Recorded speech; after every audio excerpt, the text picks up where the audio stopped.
Today I'm hanging out with my good friend Niels, aka Mr. Snakes. Here you see him arriving in his post-apocalyptic snake-mobile, which he customized with all sorts of cool pop culture references, and as you can imagine, it turned some heads. We haven't seen each other in a while, so we had a lot to catch up about, and he brought some cool retro games along with him. The idea is that we're going to test some old NES and Mega Drive cartridges today to see what is still working and dwell in some nostalgia. We usually drive around for a bit first as I look at the new additions to the Snakemobile, get some snacks and listen to some music.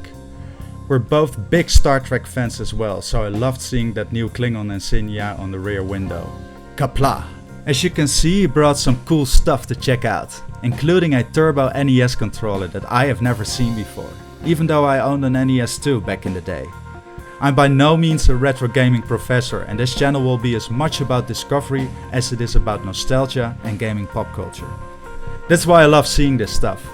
I was personally looking forward to seeing some of the old 16-bit Sega games again, because I never had a Mega Drive when I was young, but I did play them at a friend's house or at the local McDonald's.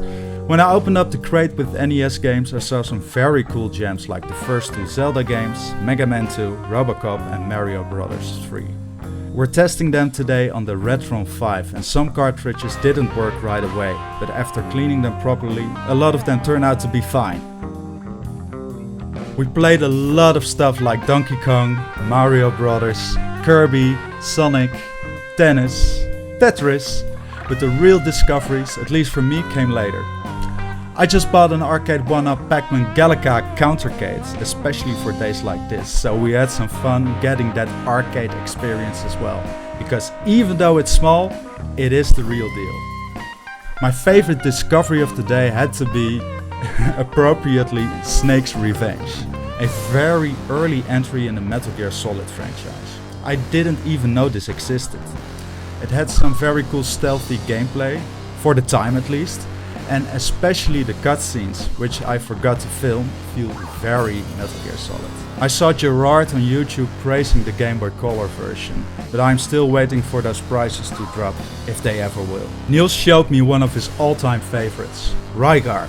Rygar is a pretty tricky platformer, and one of the reasons, aside from nostalgia, we return to these systems.